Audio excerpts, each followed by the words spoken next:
بسم اللہ الرحمن الرحیم۔ عن ابی طلحہ عن النبی صلی اللہ علیہ وسلم قال لا تدخل الملائکہ بیتن فیہ سورہ ولا کلب۔ یہ اب روایتوں کا وہ باب شروع ہو رہا ہے جس میں جو باتیں بیان کی گئی ہیں وہ بڑی غلط فہمیوں کا باعث بنی ہیں اور بہت سے احکام ان سے نکال لیے گئے ہیں جو اس زمانے تک زیر بحث ہیں۔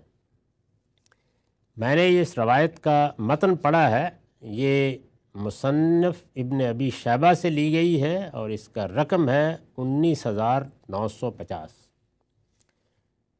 ترجمہ ہے، ابو طلحہ رضی اللہ عنہ سے روایت ہے کہ نبی صلی اللہ علیہ وسلم نے فرمایا، فرشتے کسی ایسے گھر میں داخل نہیں ہوتے جس میں تصویر ہو اور نہ اس گھر میں جہاں کتا ہو۔ ان روایتوں کے ظاہر الفاظ سے لوگوں نے دونوں نتیجے نکال لیے ہیں اور وہ نتیجے ہمارے ہاں اب ممبر و محراب سے بیان ہوتے ہیں۔ ایک یہ کہ تصویر بالکل ناجائز ہے۔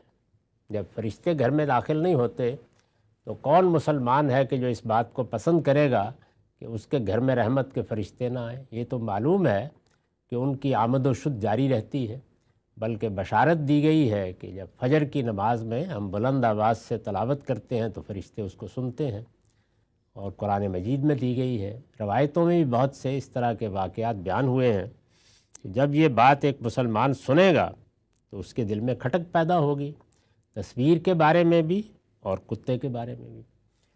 تو میں یہ بات عرض کر چکا ہوں کہ روایتوں سے متعلق چند اصولی باتیں بار بار سامنے رکھنی چاہیے۔ ایک یہ کہ یہ رسالت مآب صلی اللہ علیہ وسلم کا بیان نہیں ہوتا، یہ راوی کا بیان ہوتا ہے، اس لیے ان کی لفظی ذمہ داری اللہ کے پیغمبر پر سرے سے عائد ہی نہیں ہوتی۔ ہمیں جو دین ہمارے پیغمبر نے دیا ہے وہ قرآن اور سنت میں بغیر کسی تردد کے ہم تک پہنچ گیا ہے، وہی دین اصلاً دین ہے۔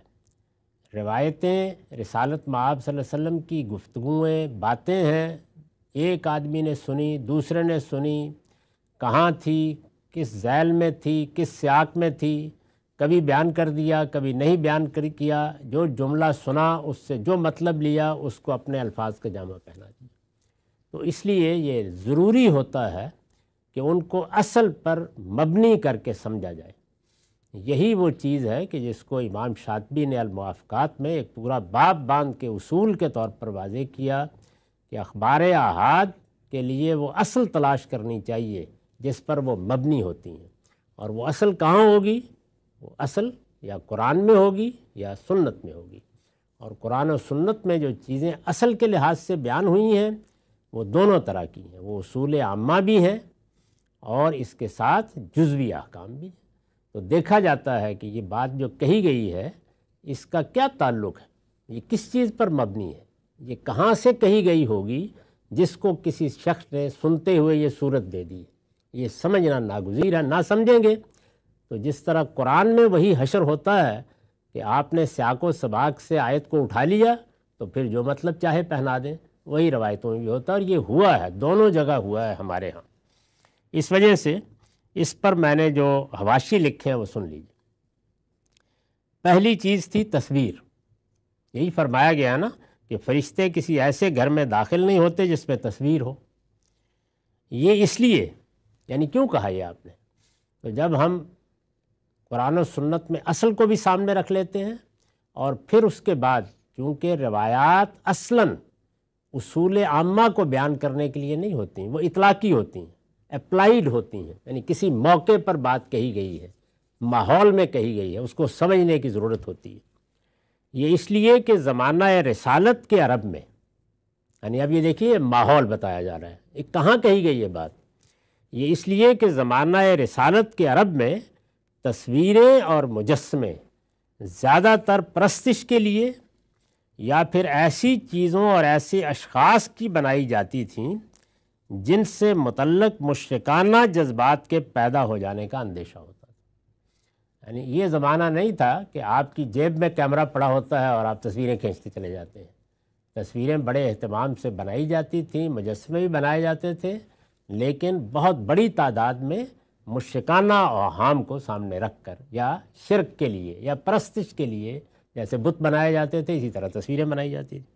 مثلاً انبیاء، فرشتے، جنات۔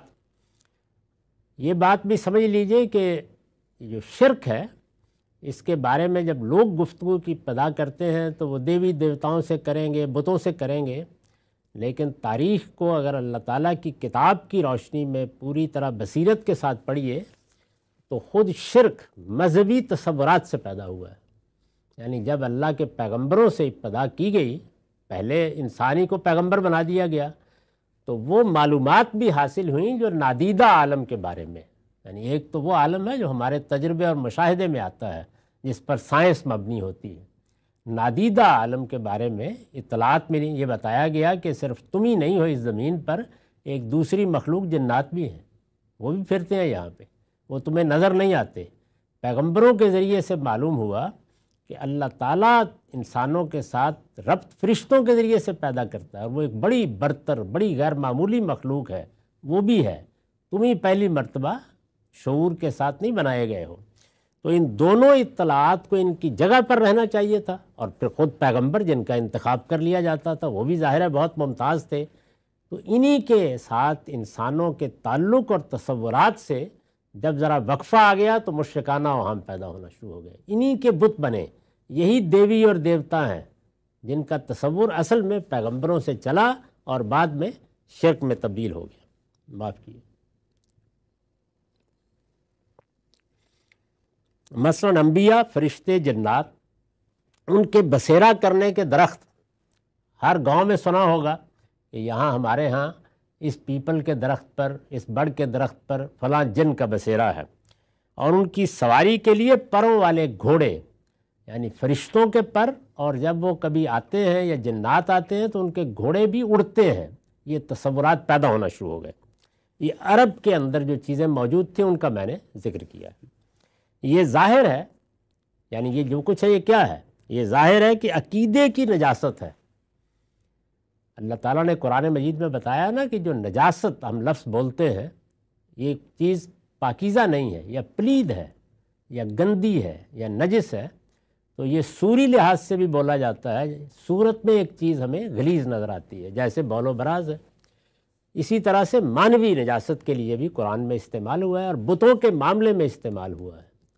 یعنی اللہ تعالیٰ نے بتایا ہے کہ اجتنبوا الرجس من الاوثان، اسی طریقے سے مشرکین کے بارے میں کہا ہے کہ انما المشرکون نجس، تو یہ عقیدے کی نجاست ہے، یعنی اس سے میں صوری نجاست نہیں ہے، یہ نہیں ہے کہ وہ بندہ نجس ہے، اس کا عقیدہ یا وہ چیز وہ اپنے اندر عقیدے کی، فہم کی، علم کی نجاست رکھتی ہے۔ یہ ظاہر ہے کہ عقیدے کی نجاست ہے، اور فرشتوں کو اس کے بارے میں حساسی ہونا چاہیے۔ یعنی فرشتوں کو تصویر سے کیوں نفرت ہوگی؟ اس لیے کہ اگر وہ شرک کا نمونہ ہے، اس کا عام تصویروں اور مجسموں سے کوئی تعلق نہیں۔ یہ جو آپ بناتے ہیں، ہمارے مصور بناتے ہیں، کیمرے سے بنتی ہیں۔ سورہ سبا کی آیت 13 میں تصریح ہے کہ سلیمان علیہ السلام نے اپنی عمارتوں میں مورتیں بنوائی تھیں، اور خدا کے ایک پیغمبر کے بارے میں یہ کسی طرح متصور نہیں ہو سکتا کہ وہ ایسی کوئی چیز اپنی عمارتوں میں گوارا کرے گا جو فرشتوں کو آنے میں مانع ہو سکتی ہو۔ یعنی اگر فرشتوں کو تصویر سے نفرت ہے تو پھر تو سیدنا سلیمان علیہ السلام نے اپنے محل پر تصویریں بنا کے یا ہیکل پر تصویریں بنا کے ان کے آنے کا راستہ ہی بند کر دیا۔ تو یہ اصل میں تصویر کا معاملہ ہے۔ لہٰذا آگے کی توضیحات سے واضح ہو جائے گا کہ اس باب کی تمام روایتیں در حقیقت مادی اور روحانی دونوں قسم کی نجاستوں ہی سے متعلق فرشتوں کی حساسیت کا بیان ہے۔ یعنی فرشتے کیوں نہیں داخل ہوتے؟ اس لیے کہ اگر کوئی مشرکانہ توہمات کے تحت مجسمہ بنایا گیا یا تصویر بنائی گئی ہے تو یہ نجس ہے، جس طرح کہ انما المشرکون نجس۔ اور ان سے ہمارے لیے جو تعلیم نکلتی ہے وہ بھی یہی ہے کہ ان کی بے تکلف آمد و شد کے لیے ہمیں اپنے گھروں کو ہر قسم کی نجاستوں سے پاک رکھنا چاہیے۔ تو تعلیم یہ نہیں ہے کہ تصویر نہیں ہونی چاہیے گھر میں، یا کتا نہیں ہونا چاہیے، کتے پر آگے بات کریں گے۔ تعلیم یہ ہے کہ گھر میں کوئی نجاست نہیں ہونی چاہیے، نہ صوری نہ معنوی۔ یہ اگر غور کیجئے تو ٹھیک اس مقصد کا تقاضا بھی ہے جو خدا نے اپنے دین کا بیان فرمایا ہے، یعنی تزکیہ و تطہیر۔ اب دیکھیے، دین کا مقصد سامنے رکھا، دین کے اصول عامہ سامنے رکھے، دین کی تعلیمات سامنے رکھی، قرآن کی تصریحات سامنے رکھیں، اس کے بعد روایت پر تخصیصات عائد کر دی گئیں۔ روایتوں کو سمجھنے کا صحیح طریقہ ہے۔ وآخر الدعوانا الحمدللہ۔ بسم اللہ الرحمن الرحیم۔ ہم وہ روایات پڑھ رہے ہیں جن میں تصاویر اور کتوں کے بارے میں بعض باتیں آئی ہیں اور ان کو لوگوں نے ایک خاص طریقے سے سمجھا ہے، جس سے بڑے مسائل پیدا ہوئے ہیں۔ اس میں ابو طلحہ کی جو روایت ہم نے پچھلی نشست میں پڑھی تھی، اس کے بعض پہلوؤں کی وضاحت ہو چکی ہے، اور خاص طور پر اس حصے کی جس میں تصویروں کا ذکر ہے۔ اور میں نے تفصیل کے ساتھ بتایا ہے کہ جب اخبار احاد میں کوئی چیز آتی ہے تو یہ خیال نہیں کرنا چاہیے کہ یہ قرآن کی آیت آ گئی ہے یا رسالت مآب صلی اللہ علیہ وسلم ہمارے سامنے کھڑے ہوئے بات کر رہے ہیں۔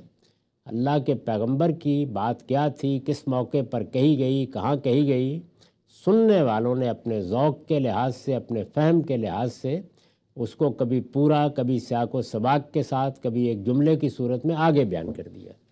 اس سے یہ سارا ذخیرہ ہمارے سامنے آتا ہے۔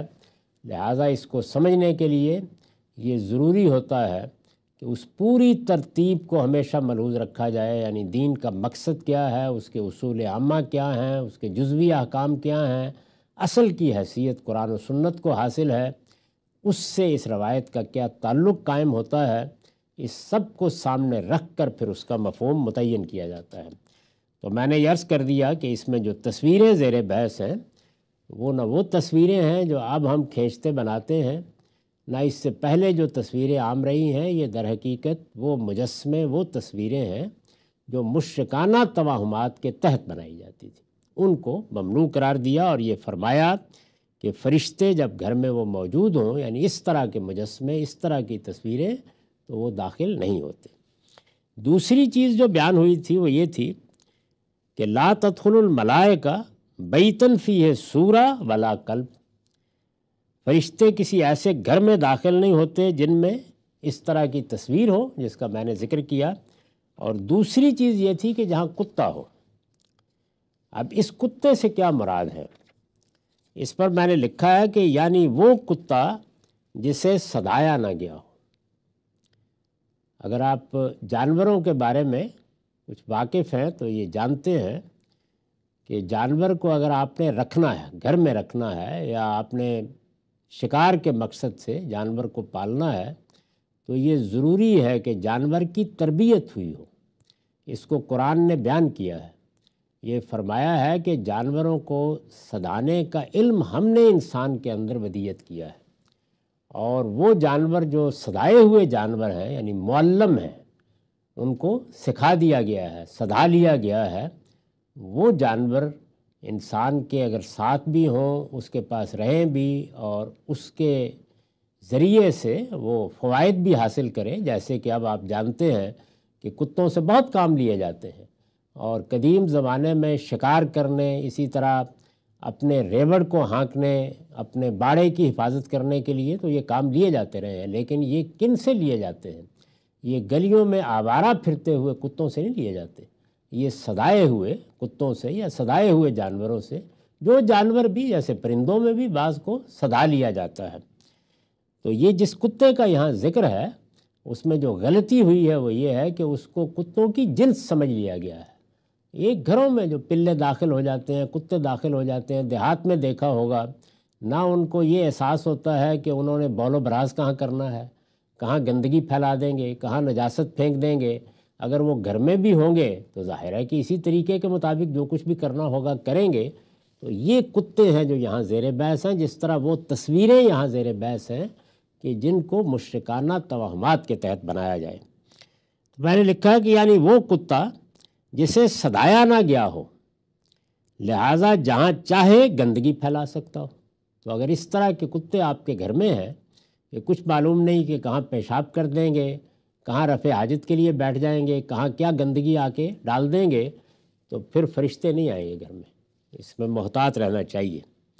یعنی وہ کتا جسے صدایا نہ گیا ہو، لہٰذا جہاں چاہے گندگی پھیلا سکتا ہو، یہ تخصیص۔ اب یہ دیکھیے نا یہاں کیا کیا گیا ہے کہ ایک عام لفظ میں ایک تخصیص عائد کر دی گئی ہے۔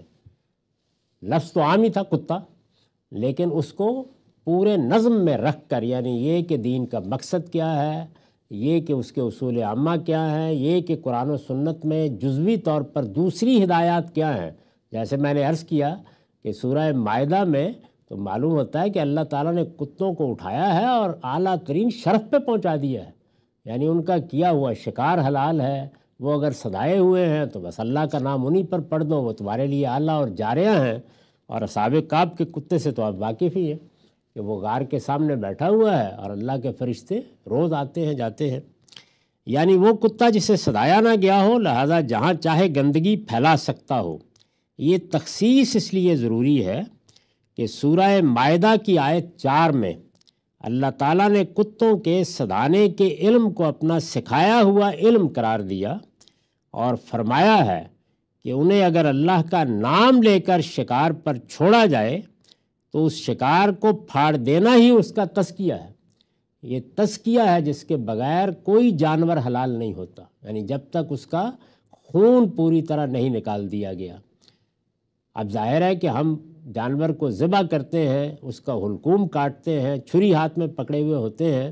اگر یہی کام آپ کا صدایا ہوا کتا کر دے اور اسے اللہ کا نام لے کے چھوڑا گیا ہو تو فرمایا اب اس شکار کو ذبح کرنے کی ضرورت نہیں ہے۔ یہ معمولی عزت نہیں ہے جو صدائے ہوئے جانور کو دی گئی ہے۔ فرمایا ہے کہ انہیں اگر اللہ کا نام لے کر شکار پر چھوڑا جائے تو ان کا شکار کو پھاڑ دینا ہی اس کا تزکیہ ہے، لہٰذا اسے ذبح کیے بغیر بھی کھایا جا سکتا ہے۔ اس میں دیکھ لیجئے کوئی ادنا تاثر بھی اس بات کا نہیں ملتا کہ کتا بجائے خود کوئی پلید جانور ہے یا اس کے رکھنے اور صدانے سے انسان اللہ کی کسی رحمت سے محروم ہو سکتا ہے۔ ظاہر ہے کہ جب صدایا جائے گا، رکھا جائے گا، اس کو شکار میں مانوس کیا جائے گا تو وہ کہیں باہر پھینک آئیں گے، آپ کے پاس ہوگا۔ چنانچہ یہ بات علی الاطلاق تو کسی طرح قبول نہیں کی جا سکتی کہ جہاں کتا ہو فرشتے وہاں داخل نہیں ہوتے، لیکن اس تخصیص کے ساتھ ضرور قبول کی جا سکتی ہے جو ہم نے بیان کی ہے، کیونکہ فرشتوں کے بارے میں یہ خیال کہ اپنی لطافت طبع کے باعث وہ مادی نجاستوں کے بارے میں بھی ایسے ہی حساس ہوں گے ہر لحاظ سے قرینہ قیاس۔ جیسے ایک صاف ستھری طبیعت کا آدمی یہ پسند نہیں کرتا کہ آپ اس کو کسی غلیظ جگہ پہ لے جائیں یا بٹھا دیں یا جہاں اس طرح کی کوئی غلاظت یا نجاست ہو، تو اس حدیث میں اصل میں یہ بتایا گیا ہے کہ گھر میں اگر اس طرح کے جانور ہوں گے جو جہاں چاہے گندگی پھیلا دیں اور کوئی احتیاط نہیں ہوگی اور کوئی ان کی تربیت نہیں کی گئی ہے تو پھر فرشتے اس طرح کے گھروں میں داخل نہیں ہوتے۔ آگے روایتوں میں یہ بات باللفظ بیان ہو جائے گی، آپ خود دیکھ لیں گے اپنی آنکھوں سے کہ یہ کیا بات ہے جو کہی گئی تھی۔ وآخر دعوانا ان الحمدللہ رب العالمین۔ بسم اللہ الرحمن الرحیم۔ ہم ابو طلحہ کی روایت پڑھ رہے ہیں جس میں یہ ارشاد فرمایا گیا تھا کہ فرشتے کسی ایسے گھر میں داخل نہیں ہوتے جس میں تصویر ہو اور نہ اس گھر میں جہاں کتا ہو۔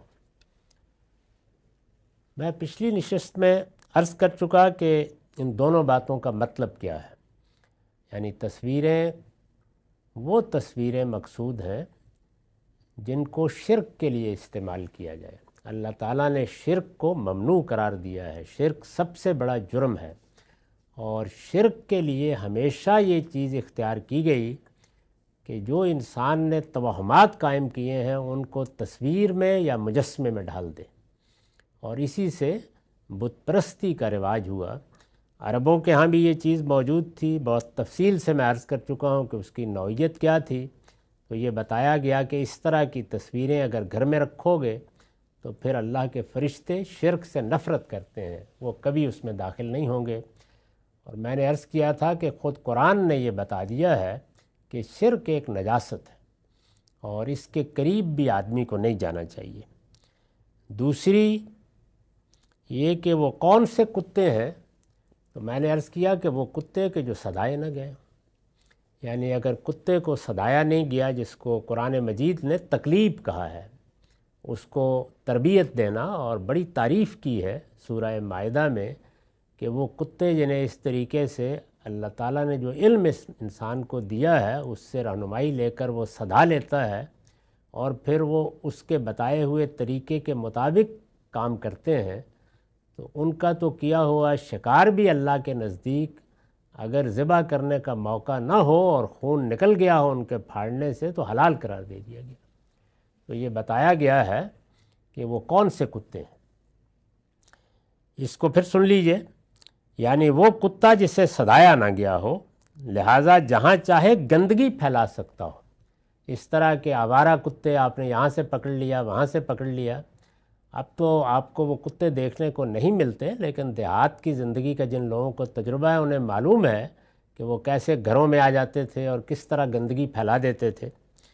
لہٰذا جہاں چاہے گندگی پھیلا سکتا ہو۔ یہ تخصیص، یعنی یہ کیوں شرط عائد کر دی میں نے اس پر؟ یہ تخصیص اس لیے ضروری ہے کہ سورہ مائدہ کی آیت 4 میں اللہ تعالیٰ نے کتوں کے صدانے کے علم کو اپنا سکھایا ہوا علم قرار دیا، بڑی تعریف کی ہے اللہ تعالیٰ نے اس علم کی، اور فرمایا ہے کہ انہیں اگر اللہ کا نام لے کر شکار پر چھوڑا جائے تو ان کا شکار کو پھاڑ دینا ہی اس کا تزکیہ ہے۔ ہمارے دین میں بڑی اہمیت ہے اس چیز کی۔ گوشت جائز نہیں ہوتا جب تک کہ جانور کا خون پوری طرح نہ نکل جائے، اور اس کے لیے ذبح کا ایک طریقہ سنت کے طور پر قائم کیا گیا۔ لیکن شکاری جانوروں کے بارے میں یہ قرآن نے استثناء بیان کیا اور یہ بتایا کہ اگر تو انہوں نے جانور کو پھاڑ دیا ہے تو بس وہ تمہارے لیے حلال ہو گیا، بشرطے کہ تم نام اللہ کا لے کر انہیں چھوڑو۔ یہ پوری بات سورہ مائدہ میں بیان ہوئی ہے، اور فرمایا ہے کہ انہیں اگر اللہ کا نام لے کر شکار پر چھوڑا جائے تو ان کا شکار کو پھاڑ دینا ہی اس کا تزکیہ ہے، لہٰذا اسے ذبح کیے بغیر بھی کھایا جا سکتا ہے۔ اس میں دیکھ لیجئے کوئی ادنا تاثر بھی اس بات کا نہیں ملتا کہ کتا بجائے خود کوئی پلید جانور ہے، یعنی یہ بتا دیا گویا اس حکم ہی سے واضح ہو گیا، یا اس کے رکھنے اور صدانے سے انسان اللہ کی کسی رحمت سے محروم ہو سکتا ہے۔ وہ کیسے صدایا جائے گا؟ آپ کا تعلق پیدا ہوگا، کچھ سکھائیں گے اس کو، اپنے آپ سے مانوس کریں گے، یہ سب چیزیں ہوں گی۔ چنانچہ یہ بات علی الاطلاق تو کسی طرح قبول نہیں کی جا سکتی کہ جہاں کتا ہو فرشتے وہاں داخل نہیں ہوتے، لیکن اس تخصیص کے ساتھ ضرور قبول کی جا سکتی ہے جو ہم نے بیان کی ہے، یعنی اس شرط کے ساتھ کہ اگر کتا صدایا ہوا نہیں ہے، کیونکہ فرشتوں کے بارے میں یہ خیال کہ اپنی لطافت طبع کے باعث وہ مادی نجاستوں کے بارے میں بھی ایسے ہی حساس ہوں گے ہر لحاظ سے قرینے کے آس سے۔ جس طرح آپ کے ہاں اگر کوئی بزرگ آتے ہیں یا کوئی نفاست طبع رکھنے والے شخص آتے ہیں تو آدمی خیال کرتا ہے کہ بھائی کوئی غلاظت، کوئی گندگی نہیں ہونی چاہیے دائیں بائیں، تو بالکل یہی اہتمام فرشتوں کے لیے بھی گھروں میں رکھنا چاہیے۔ پھر یہی نہیں، اس کے ساتھ یہ بھی ضروری ہے کہ اسے فرشتوں کے ذاتی حیثیت میں اور اپنی مرضی سے کہیں آنے کے ساتھ ہی خاص سمجھا جائے، یعنی فرشتوں کے آنے کی بھی دو صورتیں ہیں۔ ایک یہ کہ وہ اللہ کے کسی حکم کی اتباع میں آتے ہیں، ان کو کہا جاتا ہے فلاں جگہ جائیں، اس میں تو وہ بالکل اسی طرح جائیں گے جس طرح کہ آپ جب کسی کو ذمہ داری دیتے ہیں کہ وہ جا کر پوسٹ مارٹم کرے تو وہاں لاشوں سے تعفن اٹھ رہا ہوتا ہے لیکن وہ جاتا ہے، تو وہ امتثال امر کے لیے جانا ہے۔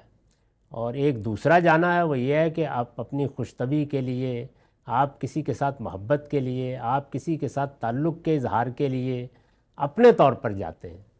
اس میں ظاہر ہے کہ آپ اپنی نفاست کا خود بھی خیال رکھتے ہیں اور دوسروں کو بھی رکھنا چاہیے، اس لیے کہ وہ اگر خدا کے کسی حکم کی تنفیذ کے لیے کہیں بھیجے جائیں گے تو بالبداہت واضح ہے کہ اس طرح کی کوئی چیز ان کے لیے مانع نہیں ہو سکتی۔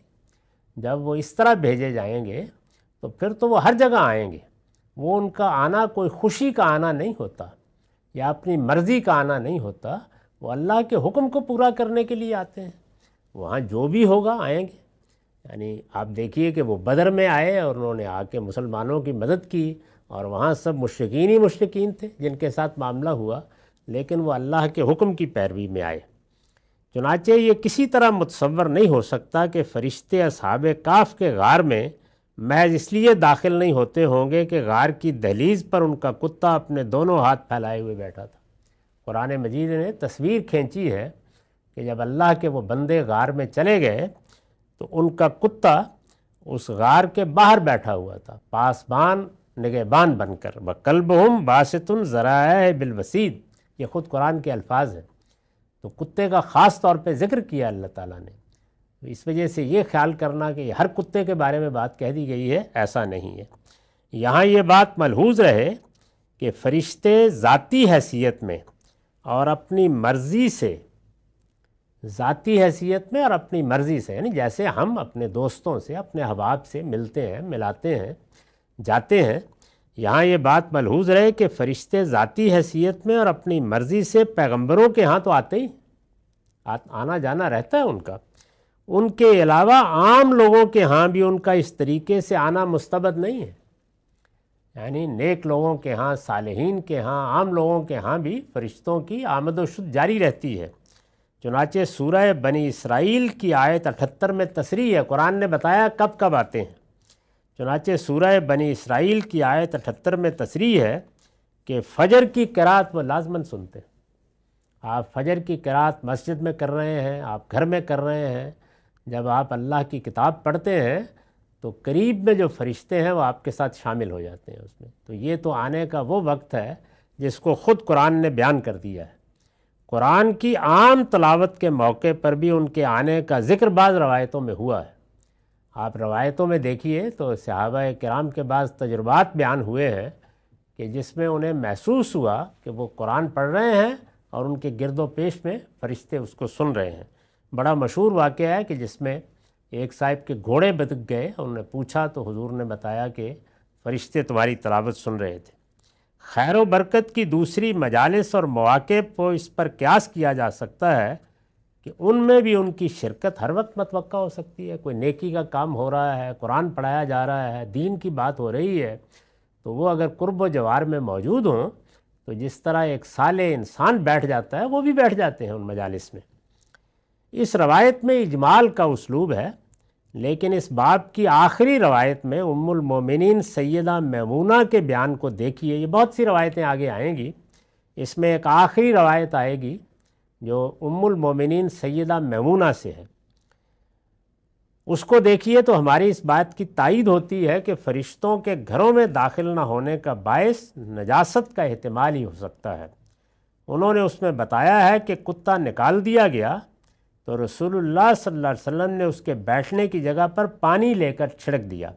یہ ظاہر ہے کہ اسی لیے کیا گیا کہ وہاں اگر کوئی نجاست رہی ہو تو صاف ہو جائے۔ یہ جو کچے فرش ہوتے تھے ان کو اسی طرح صاف کر لیا جاتا تھا۔ تو اصلی مسئلہ یہ ہے کہ یہ جانور کہیں گھر میں نجاست نہ پھیلائے، فرشتوں کے نہ آنے کی وجہ یہ ہے، صدایا ہوا ہے، اس کو اچھی طرح تربیت دیا گیا ہے، تو اس کا اس سے کوئی تعلق نہیں۔ وآخر دعوانا الحمدللہ رب العالمین۔ بسم اللہ الرحمن الرحیم۔ عن ابن عباس ان رسول اللہ صلی اللہ علیہ وسلم حین دخل البیت وجد فیہ سورۃ ابراہیم و سورۃ مریم علیہم السلام فقال اما ہم فقد سمعوا ان الملائکۃ لا تدخل بیتا فیہ سورہ ھذا ابراہیم مصورا فمالہ یستقسم۔ یہ مسند احمد کی روایت ہے، رقم ہے 2508۔ ترجمہ یہ ہے کہ ابن عباس رضی اللہ عنہ روایت کرتے ہیں کہ رسول اللہ صلی اللہ علیہ وسلم جب بیت اللہ میں داخل ہوئے، بیت اللہ میں کب داخل ہوئے؟ فتح مکہ کے موقع پر جب بیت اللہ میں داخل ہوئے تو آپ نے دیکھا کہ اس میں سیدنا ابراہیم اور سیدہ مریم کی تصویریں بنی ہوئی ہیں، سیدہ مریم کی تصویریں بھی تھیں۔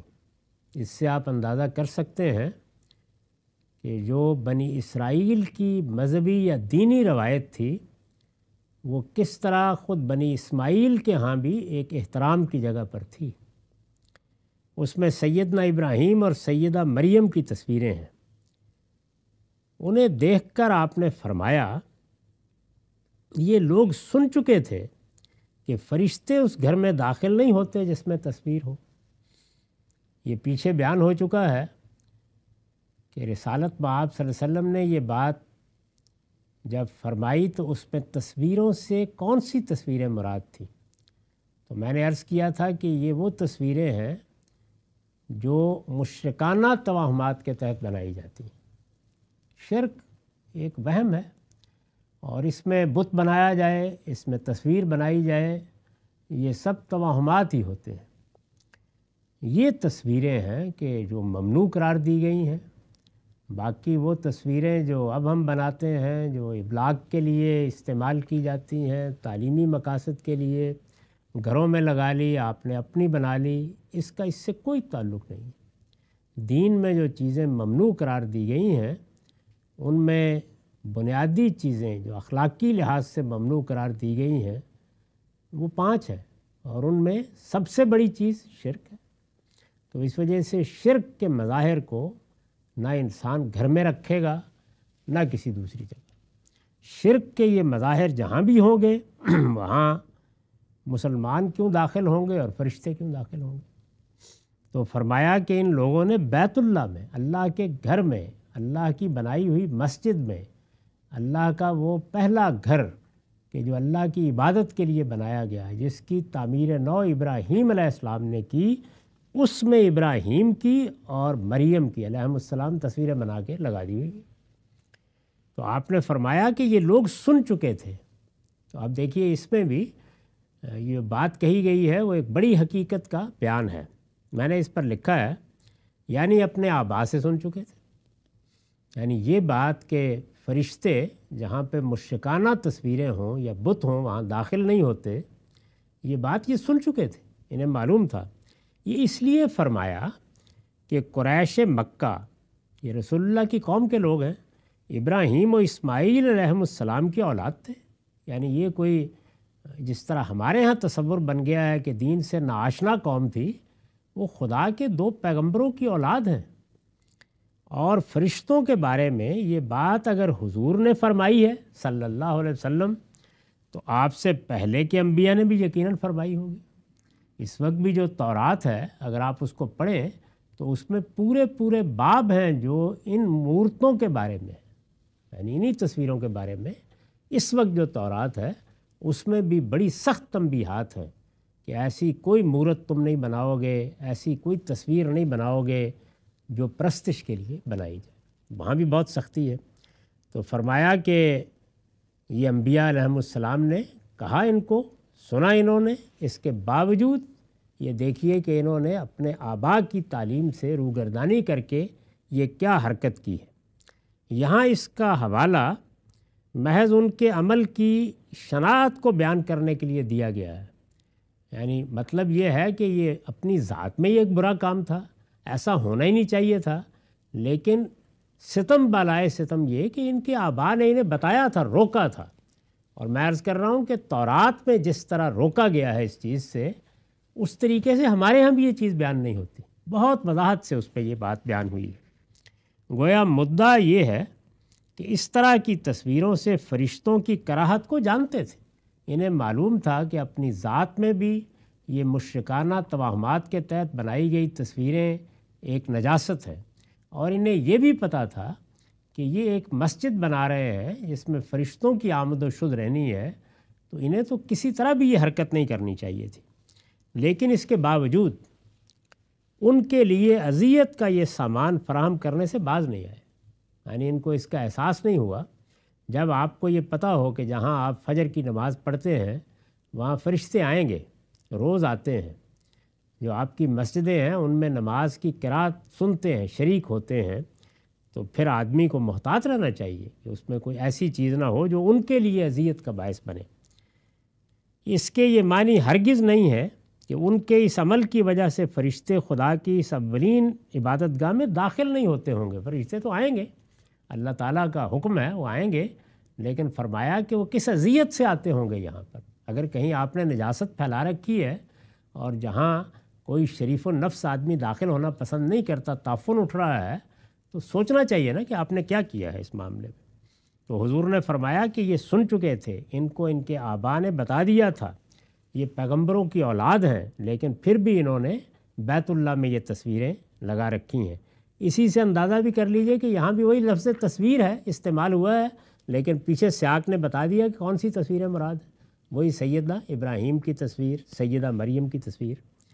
اس کے باوجود، یہ روایت کا ترجمہ ہے، اس کے باوجود یہ ابراہیم ہے، یعنی حضور نے بڑے تعجب کے انداز میں فرمایا یہ ابراہیم ہے جن کی تصویر بنائی گئی ہے، اور پھر بہت تعصب سے، بہت افسوس کے انداز میں آپ نے فرمایا اور ان کا بھی کیا حال ہے کہ ان کے ہاتھ میں تصویر بنائی ہے جوئے کے تیر پکڑے ہوئے۔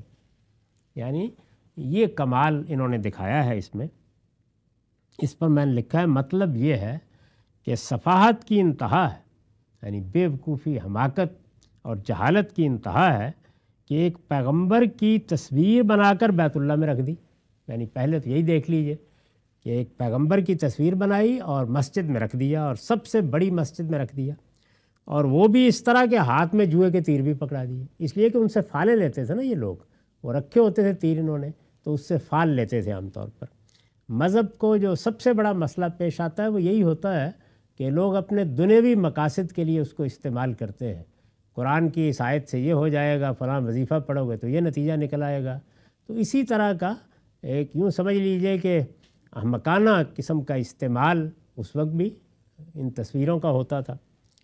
اس سے ضمناً یہ بات بھی معلوم ہوئی کہ زمانہ رسالت کے عرب میں تصویریں بالعموم انہی شخصیات کی بنائی جاتی تھیں جن کے ساتھ تعظیم و تقدیس کے جذبات کسی نہ کسی درجے میں وابستہ ہو سکتے تھے۔ یعنی یہ کوئی تزئین کے لیے میری آپ کی تصویریں نہیں بنائی تھیں انہوں نے، ابراہیم و اسماعیل علیہ السلام کی اور سیدہ مریم کی تصویریں تھیں، جس طرح کہ اب بھی ہم کنیساؤں وغیرہ میں دیکھتے ہیں بنی ہوتی ہیں اسی طرح سے۔ تو حضور نے فرمایا کہ بس یہ چیز نہیں ہونی چاہیے، اور نہ صرف یہ کہ یہ اصلاً ممنوع ہے، اصلاً غلط ہے، بلکہ یہ متنبہ رہنا چاہیے کہ اس طرح کی نجاست ہو تو پھر فرشتے گھروں میں نہیں آتے، اور فرشتوں کی آمد و شد اگر رک گئی ہے تو اس کا مطلب ہے بڑی سعادت سے ہم محروم ہو گئے۔ تو یہ توجہ دلائی۔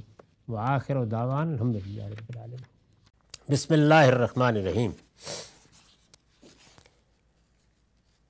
عن علی انہ صنع طعاما فدعا رسول اللہ صلی اللہ علیہ وسلم فجاء فدخل فرأى في البيت سترا فيه تصاویر فرجع قال فقلت یا رسول اللہ ما رجعك بأبی انت وأمی قال صلی اللہ علیہ وسلم ان فی البیت سترا فیہ تصاویر وان الملائکۃ لا تدخل بیتا فیہ تصاویر۔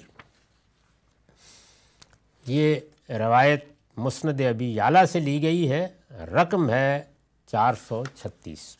ترجمہ ہے علی رضی اللہ عنہ سے مروی ہے کہ انہوں نے کھانا بنایا، جیسے ہم بھی بزرگوں کو کبھی بلاتے ہیں یا دوستوں کو دعوت دیتے ہیں، تو انہوں نے کھانا بنایا اور رسول اللہ صلی اللہ علیہ وسلم کو دعوت دی۔ چنانچہ آپ تشریف لائے، گھر میں داخل ہوئے اور دیکھا کہ اس میں ایک پردہ ہے جس میں تصویریں بنی ہوئی ہیں، تو وہیں سے لوٹ گئے۔ ان کا بیان ہے کہ میں نے پوچھا، یعنی ظاہر ہے کہ جب انہوں نے دیکھا ہوگا تو وہ گئے پیچھے، اور پوچھا یا رسول اللہ میرے ماں باپ آپ پر قربان ہوں، آپ کس وجہ سے لوٹ گئے؟ آپ نے فرمایا تمہارے گھر میں ایک پردہ ہے جس پر تصویریں بنی ہوئی ہیں، اور تمہیں معلوم ہونا چاہیے کہ فرشتے اس گھر میں داخل نہیں ہوتے جہاں اس طرح کی تصویریں ہوں۔ یہ میں عرض کر چکا ہوں کہ یہ ان تصویروں کا ذکر ہو رہا ہے جو مشرکانہ توہمات کی بنیاد پر بنائی جاتی تھی، یعنی ان بزرگوں کی تصویریں، ان ہستیوں کی تصویریں جن کو لوگ پرستش کے لیے انتخاب کرتے تھے۔ چونکہ عرب میں شرک مذہب کی حیثیت سے ہر جگہ موجود تھا، تو مصور حضرات بھی اس طرح کی تصویریں بنا دیتے تھے، تو اسی طرح کی تصویریں تھیں۔ اب اس طرح کی تصویروں کو ممنوع قرار دے دیا گیا، یہ تو ہم دیکھ چکے ہیں، اور قرآن مجید سے بھی صاف یہی معلوم ہوتا ہے۔ میں نے پچھلی نشست میں عرض کیا تھا کہ تورات میں بھی اس طرح کی تصویروں کے بارے میں، مورتوں کے بارے میں، مجسموں کے بارے میں سخت تنبیہ ہے۔ اس وقت جو تورات ہے اس میں بھی بتایا گیا ہے کہ ایسی کوئی مورت، ایسی کوئی تصویر کسی جگہ نہیں رہنی چاہیے، لیکن جب اس طرح ممنوع قرار دے دیا گیا اور لوگوں نے بات کو سمجھ لیا تو کسی کے تکیے پر بنی ہوئی تھی، کسی کپڑے پر بنی ہوئی تھی، کہیں کسی پردے پر بنی ہوئی تھی، تو یہ خیال کیا گیا کہ اب ظاہر ہے کہ کوئی پوچھنے تو نہیں لگا اس بات کو، یہ تو استعمال کی چیزیں ہیں۔ ایک تو یہ نا کہ آپ نے تصویر کسی اونچی جگہ پہ لگائی ہوئی ہے یا کسی احترام کی جگہ پہ رکھی ہوئی ہے، لیکن اگر کوئی گھر میں پردے پر ہے، جو پردہ کسی کھڑکی پر لٹکایا ہوا ہے، تو اس میں لوگوں کو زیادہ خیال نہیں ہوا۔ خود حضور کے گھر میں بھی یہ معاملہ رہا، لیکن جبریل امین نے اس پر اپنے تردد کا اظہار کیا۔ یہ آگے آئے گا روایتوں میں، انہوں نے کہا کہ نہیں، اس کا خاتمہ ہونا چاہیے۔ جب شرک کا استحصال کیا جا رہا ہو تو ایسی سختی ضروری ہوتی ہے تاکہ معاملہ ختم ہو جائے۔ تو پہلے لکھا ہے کہ مطلب یہ ہے کہ ان تصویروں کی پرستش کا کوئی امکان اگرچہ اب باقی نہیں رہا، اور اس بنا پر انہیں گوارا کیا جا سکتا تھا۔ یعنی حضور نے بتایا کہ یہ تو واضح ہو گیا ہے کہ اب کوئی انہیں پوجے گا نہیں، لیکن میں کیوں لوٹ گیا، کیوں میں نے چاہا کہ یہ نہیں ہونی چاہیے؟ تو فرمایا کہ لیکن خدا کے فرشتے جب ان مظاہر شرک کے بارے میں اس قدر حساس ہیں تو ہمیں بھی حساس ہی ہونا چاہیے۔ جب جبریل اپنا یہ تردد ظاہر کر چکے اور میرے گھر میں کہہ چکے کہ جب تک یہ تصویر نہیں نکالی جائے گی اس وقت تک میں نہیں آؤں گا، تو اس کا مطلب ہے کہ اس میں سختی ہونی چاہیے۔ رسول اللہ صلی اللہ علیہ وسلم جب سیدہ کے گھر میں داخل ہوئے تو ان سے یہ بات اس وقت بھی کہی جا سکتی تھی۔ یعنی یہاں ایک سوال پیدا ہوتا ہے کہ اپنی بیٹی کے گھر میں تشریف لے گئے اور وہاں اس طرح کی تصویر آپ نے دیکھی تو وہیں توجہ دلا دیتے، لیکن آپ نے نہیں دلائی، لوٹ آئے۔ رسول اللہ صلی اللہ علیہ وسلم جب سیدہ کے گھر میں داخل ہوئے تو ان سے یہ بات اس وقت بھی کہی جا سکتی تھی، لیکن آپ نے نہیں کہی اور لوٹ گئے۔ یہ رویہ بالعموم اس وقت اختیار کیا جاتا ہے جب اپنے متعلقین کو پوری شدت کے ساتھ کسی غلطی پر متنبع کرنا مقصود ہو۔ یعنی بعض موقعوں پر یہی حکیمانہ طریقہ ہوتا ہے کہ آدمی یہ بات واضح کر دے کہ میرا وجود اور ان چیزوں کا وجود ایک جگہ جمع نہیں ہو سکتا، تاکہ پوری طرح یہ پیغام پہنچ جائے۔ آپ کے لوٹ جانے کی وجہ غالباً یہی تھی۔ اس سے یہ نہیں سمجھنا چاہیے کہ اس طرح کے ہر موقع پر آدمی کو لوٹ ہی جانا چاہیے، یعنی اس کو کوئی اسوہ نہیں سمجھنا چاہیے۔ ہمارا خیال ہے کہ رسول اللہ صلی اللہ علیہ وسلم نے اس شدت کے ساتھ یہ تنبیہ کیوں اتنی سختی اپنائی، یہ تنبیہ اس واقعے کے بعد کی ہے جو آگے روایت 5 میں بیان ہوا ہے۔ یہ چونکہ مختلف واقعات ہوتے ہیں جن کا پس منظر ایک جگہ بیان نہیں ہوتا، تو آگے روایت 5 میں واضح ہو جائے گا کہ کیا پس منظر تھا اس کا۔ اس سے معلوم ہوتا ہے کہ اس طرح کی تصویروں کے بارے میں خود آپ بھی جبریل امین کے توجہ دلانے کے بعد ہی پوری طرح متنبع ہوئے۔ یعنی آپ کو بھی یہ خیال تھا کہ اب یہ واضح ہو گیا ہے تو اس سے فرق نہیں پڑتا کہ تکیے پر کوئی اس طرح کی تصویر بنی ہوئی ہے یا پردے پر بنی ہوئی ہے، لیکن جبریل امین کے توجہ دلانے پر آپ بھی پوری طرح متنبع ہوئے، اور پھر جب بیٹی کے ہاں گئے تو اس طرح ان کو بھی متنبع کیا۔ ورنہ اس سے پہلے آپ غالباً یہی سمجھتے رہے تھے کہ کپڑوں پر اور محض تزئین کے لیے بنائی گئی تصویریں اگر مشرکانہ بھی ہوں تو محل کی اس تبدیلی کے بعد ان کے استعمال میں کوئی حرج نہیں ہونا چاہیے۔ یعنی یہ صاف معلوم ہوتا ہے کہ عام خیال یہی تھا کہ یہ تصویریں ممنوع ہیں، نہیں ہونی چاہیے، لیکن اگر پہلے سے کسی تکیے پر، کسی کپڑے پر، کسی پردے پر بنی ہوئی تھیں اور اس کو استعمال کیا جا رہا تھا تو اسے پھینکنے کی ضرورت نہیں ہے۔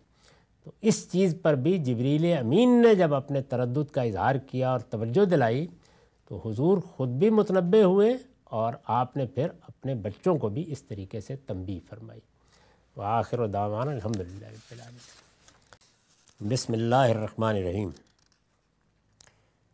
ان زید بن خالد الجوہنی حدث بسر بن سعید و عبید اللہ الخولانی الذی کان فی حجر میمونہ زوج النبی صلی اللہ علیہ وسلم ان ابا طلحہ حدثہ ان النبی صلی اللہ علیہ وسلم قال لا تدخل الملائکۃ بیتا فیہ سورہ قال بسر فمرض زید بن خالد فأدناہ فَإِذَا نَحْنُ فِي بَيْتِهِ بِسِتْرٍ فِيهِ تَصَاوِيرُ فَقُلْتُ لِعُبَيدِ اللَّهِ الْخَوْلَانِي أَلَمْ يُحَدِّثْنَا فِي التَّصَاوِيرِ وَيَدْعُ الصَّوْبَ فَقَالَ إِنَّهُ قَالَ إِلَّا رَقْمٌ فِي الصَّوْبِ أَلَا سَمِعْتَهُ قُلْتُ لَا قَالَ بَلَا قَدْ ذَكَرَهُ۔ یہ روایت بخاری سے لی گئی ہے، رقم ہے 3226۔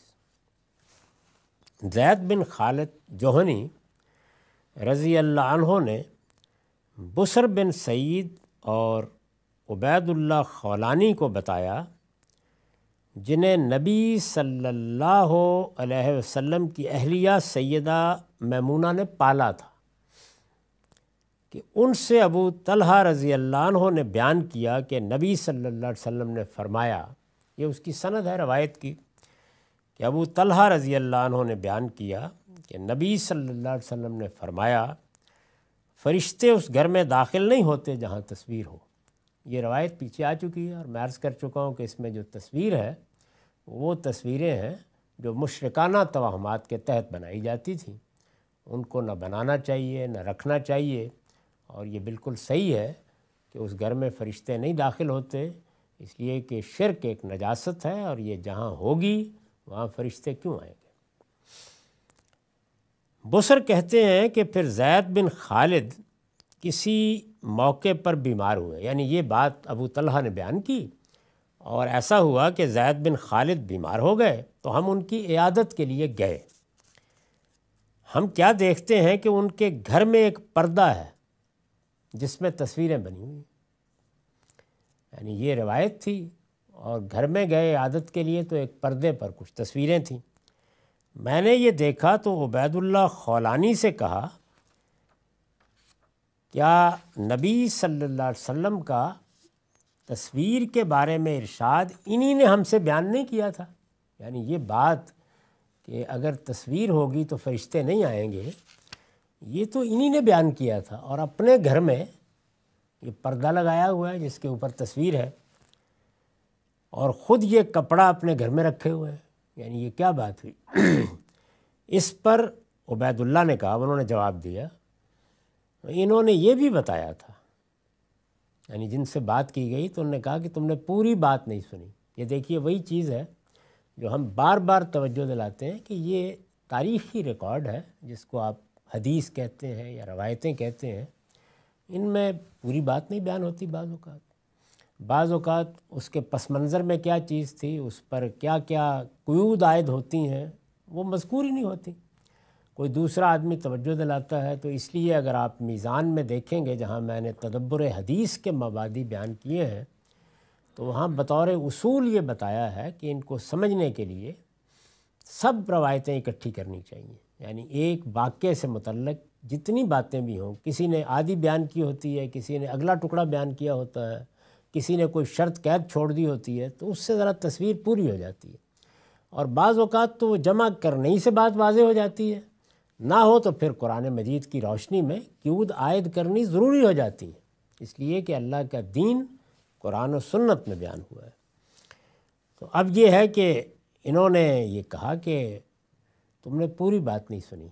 انہوں نے یہ بھی کہا تھا اور یہ بھی بتایا تھا کہ سوائے اس کے جو کپڑوں میں منقوش ہو، یعنی ایک یہ ہے کہ تصویر کو آپ نے تصویر کے طور پر، کوئی مشرکانہ تصویر ہے، اس میں کوئی اس طرح کی کسی شخصیت کو یا کسی بت کو یا فرشتوں کی بھی پرستش ہوتی رہی ہے، یہ ساری دیوی دیوتا جو اتنے بھی عربوں کے ہاں ہیں یہ تو فرشتوں ہی کے بت تھے، تو اس طرح کی کوئی تصویر بنائی گئی ہے، تو اس میں یہ تھا کہ ایک تو تصویر کو تصویر کے طور پر رکھا گیا ہے، جیسے ہم بھی تصویر کو فریم کراتے ہیں، لگاتے ہیں، اور دوسرے یہ ہے کہ کوئی گھر میں لٹکانے کا کپڑا ہے اس پر تصویر بنی ہوئی ہے، کوئی تکیہ ہے اس پر تصویر بنی ہوئی ہے۔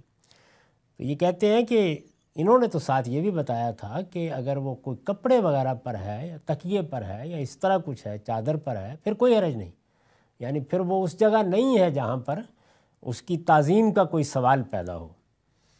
کیا آپ نے ان سے یہ نہیں سنا تھا؟ میں نے کہا نہیں۔ عبید اللہ نے کہا کیوں نہیں؟ انہوں نے اس کا ذکر بھی کیا تھا، یعنی یہ بات بتائی تھی، اس وجہ سے اگر یہ کپڑے کی صورت میں لٹکی ہوئی ہے تو کوئی فرق واقع نہیں ہوتا، لیکن ظاہر ہے کہ اگر کپڑے کے طور پر بھی لٹکی ہوئی ہے اور مقصد یہ ہے کہ ہر طرح کا تعلق ختم کر دیا جائے تو اس پر بھی سختی کی جا سکتی ہے۔ جیسے کہ پیچھے ہم نے دیکھا کہ حضور نے اپنی صاحبزادی کے ہاں اس کو بھی گوارا نہیں کیا، تاہم ان کی اس روایت سے معلوم ہوتا ہے کہ اس چیز کی اجازت دے دی گئی تھی۔ کیوں دی گئی تھی؟ اس لیے کہ لوگوں کے پاس کون سے کوئی ہماری طرح کپڑوں کی افراد تھی، کوئی پردے ہیں گھر میں، کوئی چادر ہے گھر میں اسی طرح سے کوئی پہننے کی چیز ہے، کوئی بستر ہے، بچھونا ہے، تو اس طرح کی چیزوں کو اب کیا پھینک دیا جائے باہر؟ تو صاف معلوم ہوتا ہے کہ یہ کہا گیا کہ چونکہ ان میں کوئی عظمت کا تصور نہیں پیدا ہوتا تو ان کو تم استعمال کر سکتے ہو، اجازت دی گئی۔ تو یہ بتاتے ہیں کہ ایسا ہی ہوا۔ تو چنانچہ میں نے اس پر لکھا ہے کہ اگلی روایت سے جو اس کے بعد آ رہی ہے واضح ہو جائے گا کہ یہ استثناء محض کپڑے پر بنی ہوئی تصویر کا نہیں، یعنی یہ صرف چادر یا کوئی اور ایسی چیز نہیں، بلکہ بچھونوں اور تکیوں کے کپڑے پر بنی تصویر کا ہے جس پر لوگ بیٹھتے یا لیٹتے ہیں۔ یعنی یوں نہیں ہے کہ تصویر کپڑے پر بنی ہوئی ہے تو اب لٹکا لیں، بلکہ یہاں مراد استعمال کے کپڑے ہیں، جیسے تکیے کا غلاف ہے یا اور چیز ہے جس پر لوگ بیٹھتے یا لیٹتے ہیں، اس لیے کہ اس کے بارے میں تقدیس و تعظیم کے جذبات یا کسی مشرکانہ عقیدے کے پیدا ہو جانے کا اندیشہ نہیں ہو سکتا۔ اس میں وہ علت ہی ختم ہو جاتی ہے جس کی بنیاد پر یہ کہا گیا ہے۔ نیچے متن کے حواشی میں دیکھ لیا جا سکتا ہے کہ اس روایت کے ایک دوسرے طریق میں بھی پردے کے بجائے تکیوں ہی کا ذکر ہوا ہے۔ تو یہ غلط فہمی نہ ہو کہ یہاں جب کپڑا کہا ہے تو کپڑے سے مراد ہے استعمال کے کپڑے، نہ کہ یہ کہ کاغذ پر نہیں بنی ہوئی بلکہ کپڑے پر بنی ہوئی ہے، یہ مطلب نہیں ہے اس کا۔ استعمال میں ہے، آپ نے بچھونا بچھا لیا ہے، آپ نے چادر لے لی ہے اوپر، تو اس میں تعظیم ختم ہو گئی، یعنی وہ حیثیت ختم ہو گئی۔ اب اگر فرض کر لیجئے کہ فرشتوں کی بھی کوئی تصویر بنی ہوئی ہے یا کسی بڑی شخصیت کی تصویر بنی ہوئی ہے تو گوارا کی جائے گی، لوگوں کے پاس کپڑا ہے کر لیں استعمال۔ تاہم آہستہ آہستہ ہمیں معلوم ہے کہ مسلمانوں کے ہاں یہ چیز پیدا ہو گئی کہ کپڑے بھی اس طرح کے نہیں بنانے چاہیے۔ مقصد وہی ہے، سد ذریعہ، کہ ایک چیز شرک ہے، شرک ایک بڑی برائی ہے اور آخری درجے کی برائی ہے، بلکہ قرآن مجید سے معلوم ہوتا ہے کہ اکبر الکبائر ہے، ناقابل معافی جرم ہے۔ تو اس وجہ سے اس کا کسی درجے میں بھی اظہار نہیں ہونا چاہیے۔ نبی صلی اللہ علیہ وسلم نے اپنے معاملے میں بھی سختی برتی، اپنے گھر میں، اپنے بچوں کے معاملے میں بھی، تاہم اس سے یہ معلوم ہوتا ہے کہ عام لوگوں کو یہ اجازت تھی کہ وہ اگر جو استعمال کے کپڑے ہیں اور ان پر تصویریں بنی ہوئی ہیں تو انہیں پھینکے نہیں، استعمال کر لیں۔ وآخر دعوانا الحمدللہ۔ بسم اللہ الرحمن الرحیم۔ عن ابی ہریرہ قال قال رسول اللہ صلی اللہ علیہ وسلم اتانی جبریل فقال لی وعنہ فی بعض الروایات ان جبریل علیہ السلام جاء فسلم علی النبی صلی اللہ علیہ وسلم فعرف صوتا فقال ادخل فقال انی کنت اتیتک اللیلہ فلم یمنانی ان ادخل علیک البیت الذی انت فی الا انہ کان فی البیت تمثال رجل وکان فی البیت کرام الستر فی الحائط فیہ تماثیل وکان فی البیت کلب فمر براس التمثال الذی فی باب البیت یقطع فیسیر کہیت الشجرہ ومر بالستر یقطع فیجل منہ وسادتان منتبذتین توتعان فإنا لا ندخل بیت فیہ تماثیل فإنا لا ندخل بیتا فیہ تماثیل ومر بالکلب یخرج ففعل رسول اللہ صلی اللہ علیہ وسلم وإذا الکلب جرو کان للحسن والحسین تحت نزد لہم فأمر بہ فأخرج۔ یہ روایت مسند احمد سے لی گئی ہے، اس کا رقم ہے 8045۔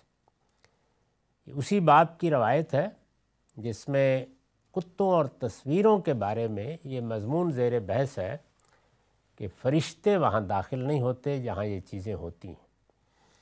یہ بات بتائی جا چکی ہے کہ یہاں عام تصویریں زیر بحث نہیں ہیں، وہ تصویریں ہیں جن کو لوگ مشرکانہ توہمات کے تحت بناتے تھے، اس کی مثالیں پیچھے آ چکی ہیں۔ اسی طرح کتوں کے بارے میں بھی یہ وضاحت ہو چکی ہے کہ یہ صدائے ہوئے کتے نہیں ہیں جن کو شکار کے لیے، گھر میں رکھنے کے لیے، رکھوالی کے لیے لوگ استعمال کرتے ہیں، بلکہ یہ وہ آوارہ کتے ہیں کہ جو اگر گھر میں ہوں گے یا کہیں آئے ہوئے ہوں گے یا بیٹھے ہوئے ہوں گے تو نہیں کہا جا سکتا کہ کہاں غلاظت پھیلا دیں۔ تو ان کے بارے میں فرشتوں نے اپنی حساسیت بیان کی ہے، اور یہ کس طرح سامنے آئی؟ رسول اللہ صلی اللہ علیہ وسلم جب کوئی بات بیان فرماتے ہیں تو ظاہر ہے کہ کوئی پس منظر ہوگا نا، کیوں زیر بحث آ گئی؟ تو یہ بتدریج جب ہم روایات پڑھ رہے ہیں تو یہ معلوم ہوتا ہے کہ جبریل امین جب ملاقات کے لیے آتے تھے تو پے در پے کچھ حوادث ہوئے، جس کے نتیجے میں رسول اللہ صلی اللہ علیہ وسلم کو یہ بات معلوم بھی ہوئی، اور پھر آپ نے بعض موقعوں پر اس کو بیان بھی فرمایا۔ اب راوی حضرات ظاہر ہے کہ ہر جگہ نہ پورا واقعہ سناتے ہیں، نہ پورا پس منظر بیان کرتے ہیں، وہ ایک جملہ ہوتا ہے جس کو بیان کر دیتے ہیں، تو اس لیے ضروری ہے کہ ان سب روایات کو دیکھا جائے۔ تو اس روایت میں کیا بات ہوئی ہے، اس کا ترجمہ ہے، ابو ہریرہ رضی اللہ عنہ سے مروی ہے کہ رسول اللہ صلی اللہ علیہ وسلم نے فرمایا، میرے پاس جبریل علیہ السلام آئے اور انہوں نے مجھ سے کہا، انہی سے یعنی ابو ہریرہ رضی اللہ عنہ سے بعض دوسرے طریقوں میں، یعنی ایک ہی بات ہے، کچھ راویوں نے بیان کی، کچھ دوسرے راویوں نے بھی بیان کی ہے، بعض دوسرے طریقوں میں روایت کی ابتدا اس طرح ہوئی ہے کہ جبریل امین نبی صلی اللہ علیہ وسلم سے ملاقات کے لیے آئے اور آ کر آپ کو سلام کیا۔ آپ نے ان کی آواز پہچان لی، سلام کیا۔ یہ بات یاد ہوگی کہ سورہ نور میں آداب سکھائے گئے ہیں کہ باہر کھڑے ہو کر ایک تو گھر والوں کو کچھ اس طریقے سے بتایا جائے کہ کوئی ملنے کے لیے آیا ہے، یعنی ایسا نہیں ہے کہ بس آئے اور آگے دروازہ کھولا یا پردہ اٹھایا اور داخل ہو گئے، بلکہ یہ ضروری ہے، اور اس کا پاکیزہ طریقہ یہ ہے کہ سلام کیا جائے باہر کھڑے ہو کر۔ تو انہوں نے سلام کیا، باہر کھڑے ہو کر سلام کیا تھا، سامنے نہیں تھے، لیکن رسول اللہ صلی اللہ علیہ وسلم نے آواز پہچان لی اور فرمایا اندر تشریف لائیے۔ جبریل علیہ السلام نے کہا، میں پچھلی رات آپ سے ملنے کے لیے آیا تھا، لیکن اس وقت جس گھر میں آپ تھے اس میں ایک شخص کی مورت تھی، کہ وہاں کسی شخص کی تصویر پڑی ہوئی تھی۔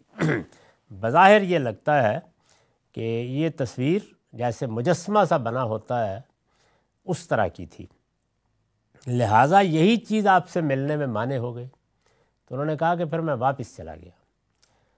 پھر مزید یہ کہ اس گھر کی دیوار پر ایک سرخ پردہ بھی تھا جس پر تصویریں بنی ہوئی تھیں، اور ایک کتا بھی تھا، گویا ساری چیزیں جمع ہو گئی تھیں وہاں۔ سو اس مورت کا تو سر کاٹ دینے کی ہدایت کیجیے، یعنی اگر اس کو رکھنا ہی ہے تو سر کاٹ دیجیے۔ جو گھر کے دروازے میں رکھی ہے، یہ صاف معلوم ہوتا ہے کہ کوئی تزئین کی چیز ہوگی اور اس طرح کی رکھ دی۔ تو انہوں نے فرمایا کہ اس مورت کا تو سر کاٹ دینے کی ہدایت کی ہے اور گھر کے دروازے میں رکھی ہے، پھر وہ درخت کی صورت ہو جائے گی۔ اس پر میں نے لکھا یعنی درخت کے تنے جیسی نظر آئے گی، لہٰذا تعظیم و تقدیس کا جو تصور کسی پورے انسان یا جانور یا کسی درخت کے بارے میں پیدا ہو سکتا ہے، اس کا امکان ختم ہو جائے گا۔ تو یہ انہوں نے بتایا کہ بعض تزئین کی چیزیں ہیں، ضائع تو نہ کریں، لیکن اس طرح اس کا سر کاٹ دیں، اور پردے کو کاٹ دینے کی ہدایت فرمائیے کہ اس سے 2 تکیے بنا کر ڈال دیے جائیں جو روندے جاتے رہیں، یعنی تاکہ وہ تعظیم کی جگہ پر نہ رہیں، ان کے بارے میں کوئی عظمت کا احساس پیدا نہ ہو۔ جب لٹکا ہوا ہے تو پھر اس کے ساتھ تعظیم تقدیس کے جذبات پیدا ہو سکتے ہیں یا متصور ہو سکتے ہیں۔ تو فرمایا کہ اس کا طریقہ کیا ہے، ضائع کرنے کی اس کو بھی ضرورت نہیں ہے، اسے تکیے بنا لیجئے۔ اب انہوں نے بتایا کہ کیوں، اس لیے کہ ہم کسی ایسے گھر میں داخل نہیں ہوتے جس میں مورتیں ہوں، یعنی اس طرح کی مشرکانہ توہمات پر مبنی مورتیں ہوں، تو ظاہر ہے کہ شرک ایک نجاست ہے، تو فرشتے اپنی طبیعت کی لطافت کی وجہ سے وہاں نہیں آتے۔ اور کتے کے بارے میں بھی ہدایت کیجئے کہ اسے نکال دیا جائے، یعنی کوئی کتا بھی تھا وہاں پلہ، چنانچہ جس طرح کہا گیا تھا نبی صلی اللہ علیہ وسلم نے اسی طرح کر دیا، اور جب کتے کو دیکھا تو وہ حسن یا حسین کا پلہ تھا جو ان کے تخت کے نیچے بیٹھا ہوا تھا، سو حکم ہوا اور اسے نکال دیا گیا۔ یعنی یہ معاملہ پیش آیا۔ ظاہر ہے کہ دیہات میں جیسے ہوتا ہے، کوئی چھوٹا پلہ گھر میں آ گیا ہے، بچوں نے اس کے ساتھ کھیلنا شروع کر دیا، وہ اب گھر میں بیٹھنے لگا آ کے، تو یہ بات کہ اس کو صدایا جائے اور اس کی تربیت کی جائے، یہ نہ اس زمانے میں ہوتا تھا، نہ ہم نے کبھی دیہات میں دیکھا۔ یہ ایک اپنی جگہ فن ہے، اور اس طرح کے کتے پھر اہتمام کے ساتھ لائے بھی جاتے تھے۔ اس زمانے میں بھی انہیں شکار کے لیے، رکھوالی کے لیے ریوڑوں کے ساتھ اسی طرح سے صدایا جاتا تھا، اور قرآن نے ان کتوں کی بڑی تعریف کی ہے۔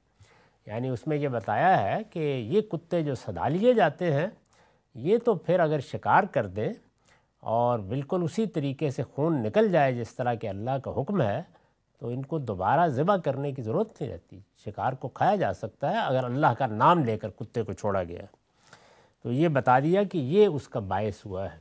یہ بتدریج جیسے جیسے روایتیں پڑھیں گے بالکل واضح ہو جائے گا کہ یہی مسئلہ پیش ہوا کہ اس زمانے میں چونکہ زیادہ تر تصویریں بڑی بڑی شخصیتوں کی، بڑی ہستیوں کی، کہیں فرشتوں کی، کہیں بعض بزرگوں کی، کہیں پیغمبروں کی بنا کے رکھی جاتی تھی، تو اس طرح کی تصویریں بالکل مٹا دی گئیں، اس لیے کہ اللہ کا دین توحید کا دین ہے۔ نہ توحید کے معاملے میں کوئی ایسی چیز گوارا کی جا سکتی ہے جو تصورات میں غلط ہو، عقائد میں غلط ہو، اور نہ اس کے مظاہر کو برداشت کیا جاتا ہے۔ یعنی توحید کے خلاف شرک کے مظاہر کو برداشت کیا جاتا ہے۔ تو توحید کا دین یہ تقاضا کرتا ہے کہ شرک کے توہمات سب چیزیں بالکل ختم کر دی جائیں، اور کوئی ایسی چیز کہ جس سے گھر میں نجاست پھیلتی ہو، کیونکہ اس دین کی بنیاد طہارت پر ہے۔ سارے دین کی دعوت کا موضوع یہی، تزکیہ، طہارت، تطہیر، یہی دین کی تمام تعلیمات کا موضوع ہے، اور اس کو بالکل ہدف بنا کے تمام احکام دیے گئے ہیں۔ لہٰذا نہ کوئی سوری نجاست گھروں میں ہونی چاہیے، اور نہ کوئی معنوی نجاست دل میں، دماغ میں، تصورات میں، عقائد میں ہونی چاہیے۔ تو نہ شرک اور اس کے مظاہر، اور نہ کوئی نجس چیز۔ تو عام طور پر جب اس طرح کے آوارہ کتے آ جاتے ہیں تو پھر کچھ نہیں کہا جا سکتا کہ کہاں کیا نجاست پھیلا دیں گے۔ تو میرے نزدیک اس طرح کی نجاست ہے جو ان کے لیے باعث بنتی ہے، ورنہ اپنی ذات میں کوئی جانور بھی نجس نہیں ہے۔ یہ بالکل غلط تصور پیدا کر لیا گیا ہے۔ تصویریں بھی میں نے واضح کر دیا کہ کون سی پیش نظر ہیں، اور کتوں کے بارے میں بھی عرض کر دیا کہ کون سے کتے ہیں جن سے فرشتے ابا محسوس کرتے ہیں۔ وآخر دعوان الحمدللہ رب العالمین۔ بسم اللہ الرحمن الرحیم۔ اخبرت میمونہ زوج النبی صلی اللہ علیہ وسلم ان رسول اللہ صلی اللہ علیہ وسلم اصبح یوما واجما، فقالت میمونہ یا رسول اللہ لقد استنکرت حیاتک منذ اليوم۔ قال رسول اللہ صلی اللہ علیہ وسلم ان جبریل کان وعدنی ان یلقانی اللیل فلم یلقنی ام واللہ ما اخلفنی قط۔ قالت فظل رسول اللہ صلی اللہ علیہ وسلم یومہ ذالک لا ذالک، ثم وقع فی نفسہ جرو قلب تحت فستات لنا، فامر بہ فاخرج ثم اخذ بیدہ ماء فنضع مکانا، فلما امسى لقیہ جبریل علیہ السلام فقال له قد كنت وعدتنی ان تلقانی البارحہ وما اخلفتنی قط فلم ارک۔ قال اجل ولكن لا ندخل بیتا فیہ قلب ولا سورہ۔ فاصبح رسول اللہ صلی اللہ علیہ وسلم یومئذ فامر بقتل الکلاب حتی انہ یامر بقتل قلب الحائط الصغیر ویترک قلب الحائط الکبیر۔ یہ صحیح مسلم سے روایت لی گئی ہے، رقم ہے 2105۔ وہی باب ہے جس میں یہ بیان کیا جا رہا ہے کہ کتوں کے معاملے میں اور تصویروں کے معاملے میں فرشتوں کو کیوں اباح ہے۔ ترجمہ ہے، نبی صلی اللہ علیہ وسلم کی اہلیہ سیدہ میمونہ رضی اللہ عنہا نے بتایا کہ ایک صبح رسول اللہ صلی اللہ علیہ وسلم اٹھے تو کچھ غم زدہ اور اداس سے تھے۔ میمونہ رضی اللہ عنہا نے پوچھا یا رسول اللہ میں آج صبح سے آپ کی صورت اتری ہوئی دیکھ رہی ہوں۔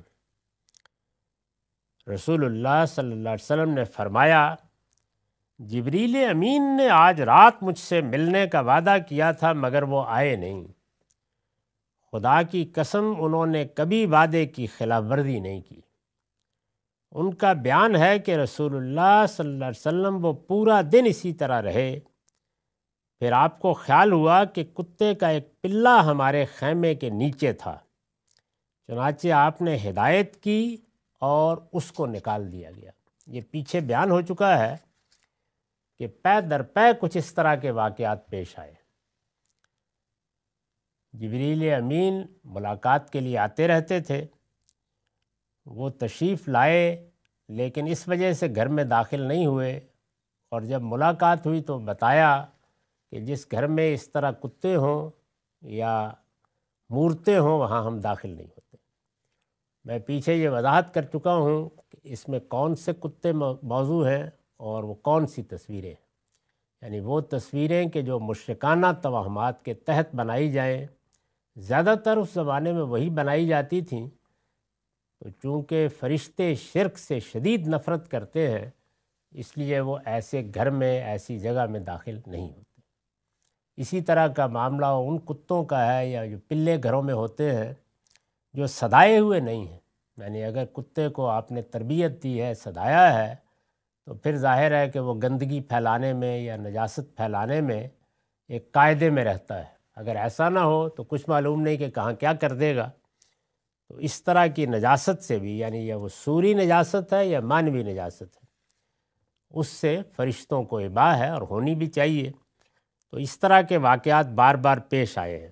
اب یہاں پر یہ دیکھیے کہ رسول اللہ صلی اللہ علیہ وسلم کو جب ظاہر ہے کچھ عرصے کے بعد ایسا ہوا ہوگا، یہ احساس ہوا کہ جبریل وعدے کے خلاف نہیں آئے، تو آپ کو فوراً اسی جانب توجہ ہوئی، یعنی یہ دیکھنے کے لیے کہ کہیں ایسا تو نہیں کہ اس سے پہلے بھی کوئی کتا گھر میں آ گیا تھا اور اس وجہ سے وہ داخل نہیں ہوئے، تو ایسا تو نہیں ہے۔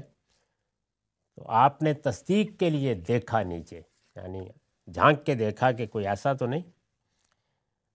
رسول اللہ صلی اللہ علیہ وسلم وہ پوری دن اسی طرح رہے، پھر آپ کو خیال ہوئے کہ کتے کا ایک پلہ ہمارے خیمے کے نیچے تھا، چنانچہ آپ نے ہدایت کی اور اس کو نکال دیا گیا۔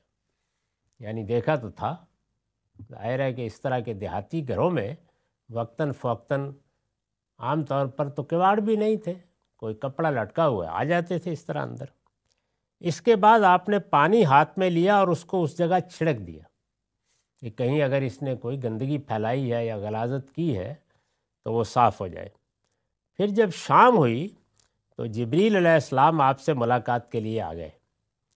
رسول اللہ صلی اللہ علیہ وسلم نے پوچھا آپ نے مجھ سے پچھلی رات ملاقات کا وعدہ کیا تھا اور آپ نے میرے ساتھ کبھی وعدے کی خلاف ورزی نہیں کی، مگر اس مرتبہ کیا ہوا کہ وعدے کے وقت پر آپ دکھائی نہیں دیے؟ انہوں نے فرمایا آپ صحیح کہتے ہیں، مگر آپ کو معلوم ہی ہے کہ ہم کسی ایسے گھر میں داخل نہیں ہوتے جس میں کتا یا کوئی مورت ہو۔ انہوں نے بھی تصویب کر دی کہ وجہ یہی ہوئی تھی اور اس وجہ سے میں نہیں آیا۔ چنانچہ اس روز صبح ہوئی، ملاقات ہو گئی، لیکن رسول اللہ کو سخت صدمہ ہوا۔ یعنی اس کا مطلب یہ ہے کہ ایک مرتبہ، دو مرتبہ، تین مرتبہ، یہ ہم واقعات پڑھ چکے ہیں پیچھے، یہی ہوا ہے۔ اور جبریل کی ملاقات کوئی معمولی چیز نہیں ہے، اور یہ پلے کتے جو یہاں سے آ جاتے ہیں یہ اس میں رکاوٹ بن جاتے ہیں، تو اس سے آپ کو بڑا سخت صدمہ ہوا۔ چنانچہ اس روز صبح ہوئی تو رسول اللہ صلی اللہ علیہ وسلم نے حکم دیا کہ سارے کتے مار دیے جائیں، یہاں تک کہ چھوٹے باغوں میں رکھوالی کے کتوں کو بھی آپ نے مارنے کے لیے کہہ دیا اور صرف بڑے باغ کے کتوں کو آپ چھوڑ رہے تھے۔ یعنی یہ ہوا اس کے بعد۔ اب ظاہر ہے کہ نکال دیا، ایک بار نکال دیا، ہم واقعہ پڑھ چکے، دوسری بار نکالا، پانی چھڑک دیا، غلاظت صاف کر دی، دو مرتبہ، تین مرتبہ، جب پے در پے یہ معاملہ ہوا تو سخت صدمے کی کیفیت میں آپ نے یہ کیا۔ یہ اس سے پہلے بیان ہو چکا ہے کہ آپ کو اندیشہ ہوا، آپ نے خود دیکھا، اس وقت نکال دیا۔ جب جبریل امین نے آ کے یہ بات دوبارہ کہی، اس اندیشے کی تصدیق ہو گئی، تو پھر اس کے بعد یہ رد عمل ہوا۔ اس پر میں نے ایک تفصیلی نوٹ لکھا ہے۔ جبریل امین کی ملاقات میں اس طرح بار بار کتوں کو مانے دیکھ کر، یعنی ایک مرتبہ، 2 مرتبہ، 3 مرتبہ، 4 مرتبہ جب یہ واقعہ ہو گیا، بار بار کتوں کو مانے دیکھ کر ان کو مارنے کا یہ حکم جس کیفیت میں دیا گیا ہے، ظاہر ہے کہ رسول اللہ علیہ وسلم کی طبیعت میں بڑی رافت، بڑی نرمی، بڑی محبت تھی، جانوروں کے لیے بھی، انسانوں کے لیے بھی۔ اس سے پہلے جتنے واقعات ہیں اس میں آپ نے بس یہی کیا کہ کتے یا پلے کو گھر سے نکال دیا، اس سے زیادہ کچھ نہیں کیا۔ یہ آوارہ کتے تھے جو آ جاتے ہیں، لیکن اس موقع کے اوپر یہ کیفیت ہو گئی۔ تو میں نے لکھا ہے کہ جس کیفیت میں دیا گیا ہے وہ کسی حد تک اس سے ملتی جلتی معلوم ہوتی ہے جو سیدنا سلیمان علیہ السلام پر گھوڑوں کے معاملے میں طاری ہو گئی تھی، جب آپ کی نماز ان کی پریڈ دیکھنے میں قضا ہو گئی، ورنہ اللہ کے پیغمبر جانوروں کے لیے بھی سراپا شفقت ہوتے ہیں۔ سیدنا سلیمان کا یہ واقعہ قرآن کی سورہ صاد میں اللہ تعالیٰ نے خود بیان فرمایا ہے۔ یہ واقعہ قرآن میں بیان ہوا ہے۔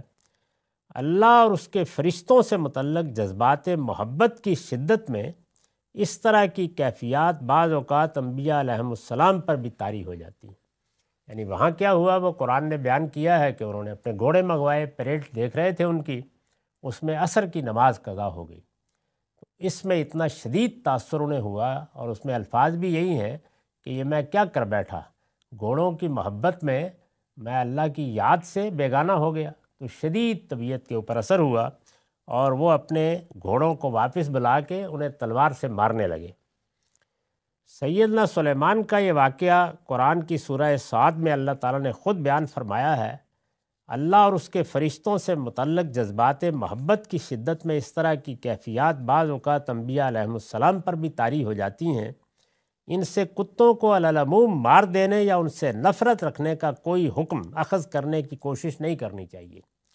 روایت کی نسبت اگر رسول اللہ صلی اللہ علیہ وسلم کی طرف صحیح ہے تو یہ شدید رنج اور اس کے نتیجے میں غلبہ حال کی ایک صورت ہے جسے دین و شریعت کے کسی حکم یا دین سے متعلق آپ کے کسی اسوے کا ماخذ نہیں بنایا جا سکتا۔ یعنی ایک کیفیت ہے وہ طاری ہوئی۔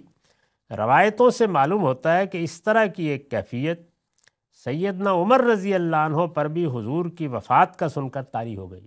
وہ بھی بالکل اسی طرح کی کیفیت میں مبتلا ہو گئے تھے، لیکن سیدنا ابو بکر رضی اللہ عنہ کے فوراً معاملے کو سنبھال لینے کی وجہ سے آگے کسی اقدام کی نوبت نہیں آئی۔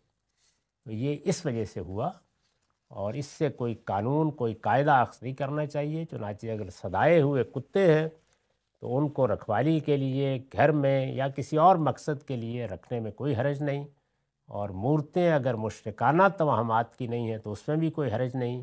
اس کے ساتھ یہ باب پایہ تکمیل کو پہنچ گیا۔